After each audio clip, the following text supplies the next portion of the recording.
Cookouts, family gatherings, carnivals, picnics, and fireworks are the first things that come to mind when we hear 4th of July holiday.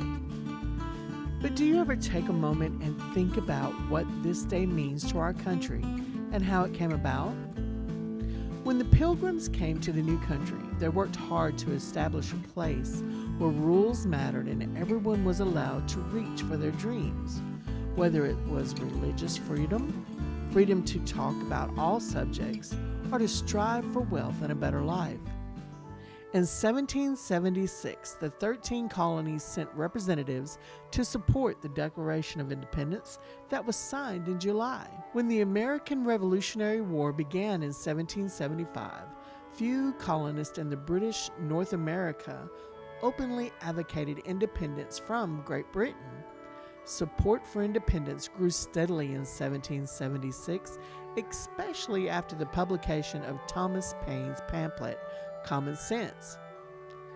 It spoke of advocating independence from Great Britain to the people in the 13 colonies. Writing in clear and persuasive prose, Paine marshaled moral and political arguments to encourage common people in the colonies to fight for equal representation in government. It made public a persuasive and impassioned case for independence. And would you believe? It still remains the all-time best-selling American title and is still in print today.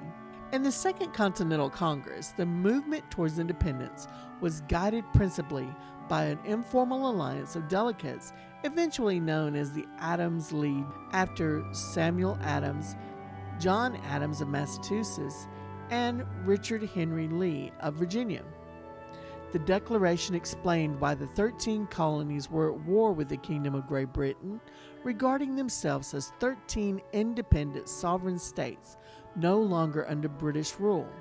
With the Declaration, these new states took a collective first step towards forming the United States of America.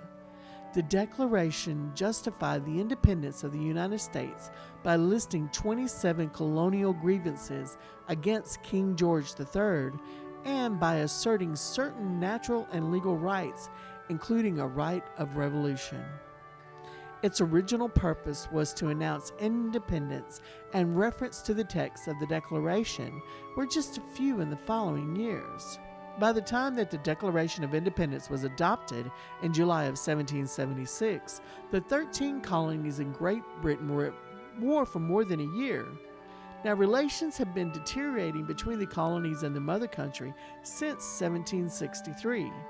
Parliament had enacted a series of measures to increase revenue from the colonies, such as the Stamp Act of 1765 and the Townshend Act of 1767.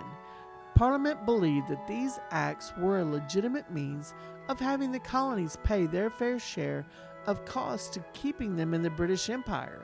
Many colonists, however, had developed a different concept of the empire. The colonies were not directly represented in Parliament, and the colonists argued that Parliament had no right to levy taxes upon them.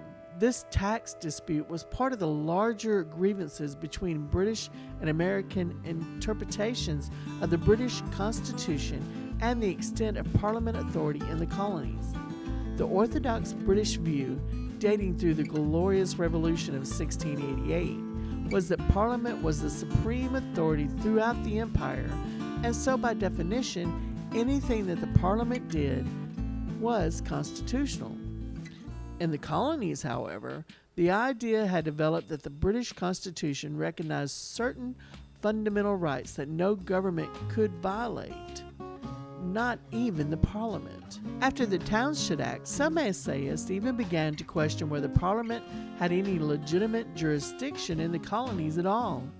Anticipating the arrangement of the British Commonwealth, by 1774, American writers such as Samuel Adams, James Wilson, and Thomas Jefferson were arguing that Parliament was the legislature of Great Britain only, and that the colonies, which had their own legislators, were connected to the rest of the empire only through their allegiance to the crown.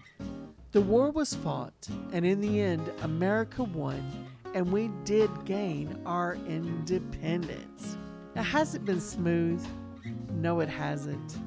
Even though this document states that all men were equal, it took another war less than 100 years later to make this right. We are not a perfect nation by any means, but I believe that we are one of the greatest nations.